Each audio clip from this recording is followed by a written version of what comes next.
Welcome back, everyone. Today we're diving into Ray Kurzweil's The Singularity is Nearer. Oh, this one's a mind bender. It is. We're going to be talking about some pretty futuristic stuff Like the future of AI. Exactly.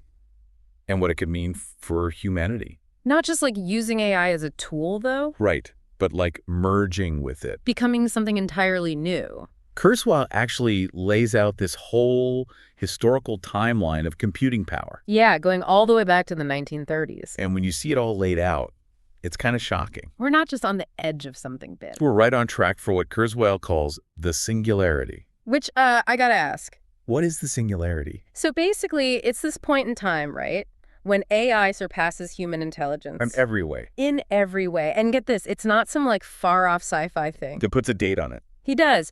Kurzweil says, based on this thing called the law of accelerating returns, we're on track to hit this point around 2045. 45, wow, that's not that far off. Okay, law of accelerating returns. You know, like compound interest. Vaguely, but remind me. It's the idea that technological progress, especially in computing, happens at an accelerating rate. It's not just like a straight line. No, it's exponential. The gains build on themselves. Leading to, what did you say? Explosive growth. Kurzweil gives some pretty crazy examples of this in the book, right? Oh, yeah, tons. He points out, for example, that computing power has been doubling about every 1.4 years. Every 1.4 years. Since 2010, get this, we've seen a 10 billion-fold increase in AI training computations. That's almost impossible to wrap your head around. It's nuts. And this exponential growth is what makes the seemingly impossible possible. That's where I really start to get interested, right? It's not just about computers getting faster. It's about AI doing things we never thought possible. Exactly. Like AlphaGo Zero. AlphaGo, yeah. Mastered the game of Go, way more complex than chess, entirely on its own, no human input at all. And then it went on to beat everyone, every other Go player, human or machine. And then there was AlphaZero. And MuZero. They learned to master chess and shogi without even being told the rules. It just blows my mind every time I think about it. But what does all this mean for us? You know, not just in theory, but in our daily lives. Well, Kurzweil argues this all points to a future where the line between human and machine gets really blurry. Which is where his idea of connecting our neocortex to the cloud comes in. Plugging our brains into the internet, basically. Yeah, exactly. Nanobots. Tiny robots traveling through our capillaries. Creating a connection between our neocortex, the thinking part of our brain, and the cloud. It's like... yeah, instant access to a vast amount of information. Imagine being able to think thousands, millions of times faster. Learn anything instantly. It would completely change how we interact with the world. But it brings up some big questions. About what it means to be human. Yeah, exactly. That's where it gets really heavy for me, you know? If we can expand our minds like that, does our sense of self change? Our consciousness. It's one of the most fascinating and maybe even unsettling parts of Kurzweil's vision. He even talks about this concept of U2. A digital copy of yourself living in the cloud. It's wild. What happens to individuality if our minds can exist in multiple places? What does it mean for life and death? It's like, you know how sometimes you think about all the little things that had to happen for you to be here? The exact sperm and egg, all your ancestors. It's like winning the lottery billions of times over just to exist. And now imagine being able to copy that or change it somehow. It makes you rethink everything. It's a deep dive into the nature of existence itself. And that's all before we even get into the risks. Right, because with great power comes great responsibility, right? We have to be careful about how we manage this transition to a future with AI so intertwined with our lives. No doubt. So where do we even begin with the risks? Well, I think one of the big ones Kurzweil talks about is misuse. Misuse? Yeah, like what if superintelligent AI falls into the wrong hands? That's definitely scary. Used for like malicious purposes. Exactly. Or even, think about it, AI programmed with goals that seem harmless, Okay. but then have these unintended consequences. Oh, like that paperclip thing I read about. The paperclip maximizer. Yeah. An AI that's supposed to make paperclips, right? Right. But if it's not programmed carefully, it could end up, what? Consuming all the resources on Earth just to optimize paperclip production. Even if it meant harming humans. It's a simplified example. But the point is... misaligned AI can be dangerous. Really dangerous. And how do you even, how do you program in all the things that make us human? Our values, ethics. It's tough. right? It seems impossible. Kurzweil really emphasizes the need for safeguards. Safeguards, yeah. Ethical frameworks, I mean, like what kinds of things are we talking about? He talks about designing AI with something called broadcast architecture. Broadcast architecture. Meaning the AI would rely on an external signal for instructions. So like a kill switch. Kind of, yeah. Layers of control, oversight to prevent these unintended consequences. But there's also the philosophical side of things. The philosophical side. Yeah, Kurzweil argues that as we develop AI further, We need to. teach it about us, About humans. our history, our art, our culture. So it's not just about rules. It's about fostering understanding. Empathy, even. Exactly. He believes AI will become more capable of understanding human values over time. That's interesting. But, okay, let's say we figure out the risks. Hmm? What about all the changes to society? Absolutely. Kurzweil talks about those too, right? Yeah, he doesn't shy away from it. AI becoming more sophisticated will displace jobs. That's what everyone's worried about. The big question.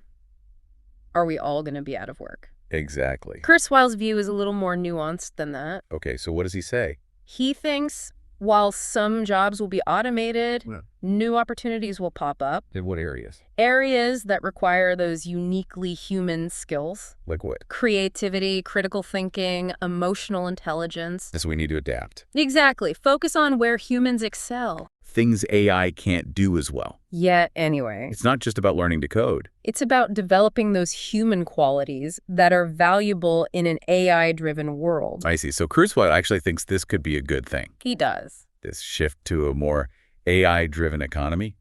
How so? He argues that technological advancements, historically, increased productivity, Okay, and? improved living standards. Like, I'm thinking the printing press, the steam engine, Disruptive? Sure. but ultimately good. Exactly. And he thinks AI has the potential to be even more transformative, Transformative how? freeing us from those mundane tasks. Okay. Letting us focus on more fulfilling things. I like the sound of that.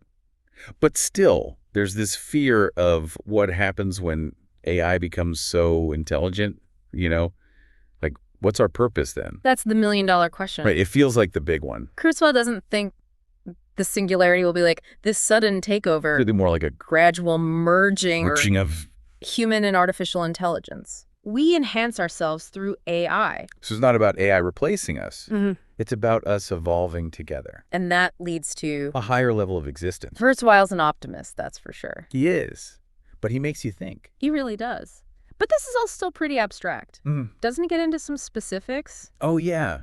Like nanotechnology. Nanotechnology. The ability to manipulate matter at the atomic level. Sounds like sci-fi. It kind of is. But Kurzweil thinks it's a game changer. For like... Manufacturing, medicine, energy, you name it. How so? Imagine building anything you can imagine. Anything. Using tiny robots that assemble atoms. Food, clothing, electronics. Exactly. It Yeah. could revolutionize everything. I can see the appeal, but also the risks. Oh, for sure. Like that gray goo scenario. Self-replicating nanobots out of control. Terrifying. Kurzweil proposes safeguards for that, too. Like what? Broadcast architecture for nanobots. So, same idea as with the AI. Exactly. They'd need an external signal to operate. A kill switch for nanobots. You got it.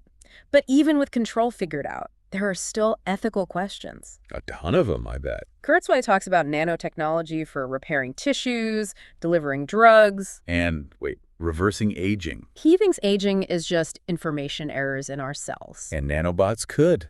Correct those errors. Extend our lifespan. Potentially, yeah. Mhm. But it's still very speculative. Still amazing to think about. Even without immortality, curing diseases with nanotechnology Cancer, heart disease, Alzheimer's. is mind-blowing. It is. But the theme's the same, right?